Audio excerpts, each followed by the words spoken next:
సభ జరుగుతుంది. చాలా గ్రాండ్‌గా చేస్తున్నారు. దానికి సంబంధించి ఒక ఆర్టీసీకే 8 కోట్లు డిపాజిట్ చేసిందంట. కొన్ని లక్షల మంది వస్తారు. కేసీఆర్ మళ్ళీ రీ ఎంట్రీ ఇస్తారని చెప్తున్నారు. అంత పెద్ద సభకు సంబంధించి మీరు ఏం చెప్తారు సార్ అసలు? తెలంగాణ ముఖ చిత్రమే మారిపోతుందంట.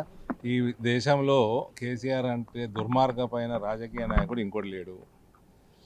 ఇప్పుడు ఇవన్నీ చూస్తామంటే ఈయనకంటే పెద్ద జోకర్ ఇంకోటి లేడు.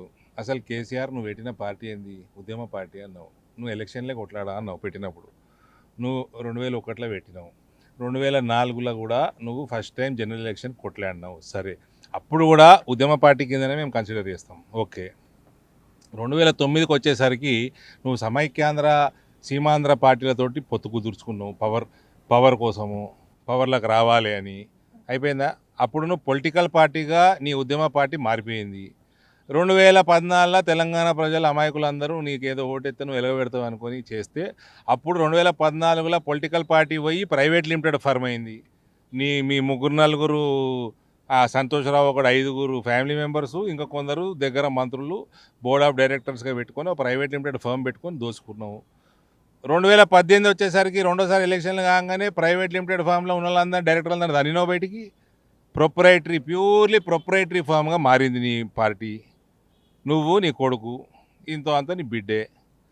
ఇదైంది. సో ఉద్యమ పార్టీకి వెళ్ళి political party, private limited firm, proprietary firm ఇక్కడ ఆగిందా అంటే అది లేదు. ఇక దాని తర్వాత 2023 వచ్చేసరికి తెలంగాణ పదమే తీసి పడేసినావు. అంటే నువ్వు దేనికోసమైతే నువ్వు పార్టీ పెట్టుకున్నావో ఆ పదమే లేదు. ఇంత ట్రాన్స్ఫర్మేషన్ ఉన్నది. ఇన్నిసార్లు మారింది నీ పార్టీ. దేనికి రజతోత్సవ సభ? నువ్వు ఎవరికి ఆల్టర్నేట్ అవుతావు? నీ అటువంటి దరిద్రుడికే వద్దనుకునే ఆల్టర్నేట్గా కాంగ్రెస్ వానికి ఓటేసిర్రు. మళ్ళీ వీనికి నువ్వెట్లా ఆల్టర్నేట్ అవుతావు? దానికంటే పెద్ద జోక్ ఏమైనా ఉన్నదా? నీకంటే పెద్ద జోకర్ అవడా? ఎవరికి కేటీఆర్కు పట్టం కట్టేందుకు అని చెప్పి కొంతమంది చర్చించుకుంటున్నారు. మరో పక్క కవిత అంటున్నారు, ఇంకో పక్క హరీష్ రావు కూడా సభకు కొంత దూరంగా ఉంటున్నారు. ఏం చెప్తారు? ఎవరు పట్టం కట్టరు బ్రదర్. తెలంగాణ ప్రజలు ఒకసారి మోసపోతారు, 2 సార్లు ఊకే మోసపోతారు. ఏంది వీడు వద్దనుకునే వాని కోటేసారు. వానికి మళ్ళీ ఆల్టర్నేట్ వీడెట్లయితారండి? వీళ్ళకోలే ఈ కల్వకుంట్లకు ఒక కోటి పడదండి. కుక్క కూడా ఓటేది. మళ్ళీ చెప్తాను నేను, కుక్క కూడా ఓటేది. వీళ్ళు ఏమన్నా సభలు పెట్టుకొని అండి, ఏమన్నా చేసుకొని అండి. అసలు నువ్వు పెట్టిన పార్టీ ఏంది? ఇప్పుడు ఉన్నది ఏంది? నిన్ను తరిమి కొడితేనే కదా కాంగ్రెస్ వాడు వచ్చిండు. నీ దగ్గరికి వెళ్ళి ఎమ్మెల్యేలు అందరూ వీక్తున్నారు కదా. రేపు బీజేపీ కొంచెం ముంచుకుంటే మొత్తం కాలేదు నీ పార్టీ.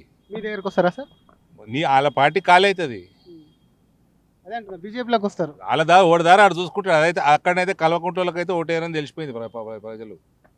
ప్రస్తుత పరిస్థితుల్లో హరీష్ రావు కొంత దూరంగా ఉన్నాడని అంటున్నారు. బీజేపీకి ఏమన్నా టచ్లో ఉన్నారా సార్? బ్రదర్, మాకు అవసరము లేదు. టచ్లో ఉండడా లేదా నాకు తెలియదు. ఉండకూడదు కూడా, మనం ఉంచుకోకూడదు కూడా. అవసరం కూడా లేదు. బేసికల్గా అవసరం లేదు. వీళ్ళంతా ఒకటే, అంత దొంగలే, అంతా దొంగలే. ఈ దూరం ఉండు దగ్గర ఉండు ప్యూర్ పొలిటికల్ నాటకం ఇది, ఈ డ్రామా. ఎవరు నమ్మదు దాన్ని. కేసీఆర్ను చంపాలని చెప్పి చాలా పెద్ద స్టేట్మెంట్ ఇచ్చారు, పిల్లో పెట్టి చంపుతారని. ఎవరు చంపాలంటున్నారు సార్? ముద్దుట్లో నేను చంపాలని కాదు, ఆయనకు భయం ఉంది అని ఎవరో నీలాంటి ఆయన భయపడుతున్నారు, వాళ్ళు చంపుతారు. నీలాంటి జర్నలిస్ట్ మిత్రుడు ఫామ్ హౌస్లో అందుకనే ఉంటాడని చెప్పిండు.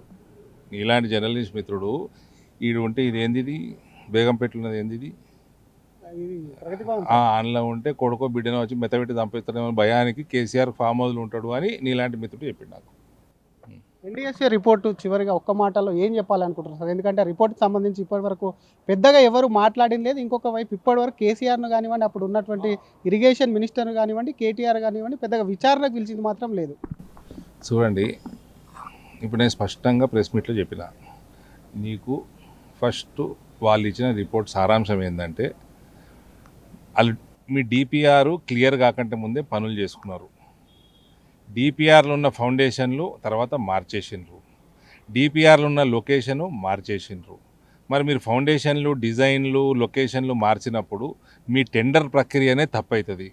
మీ టెండర్లు వేసేటప్పుడే ఎలువని వచ్చినోడు ముందే మాట్లాడుకున్నాడు, మరి ఇవన్నీ మీరు చేయండి, నేను తక్కువ వేసుకుంటా, తర్వాత ఇలా అడ్జస్ట్ చేసుకుంటా అని. ఇది పెద్ద కరప్షను, ఇందులో ఉన్నది అతిపెద్ద కరప్షను.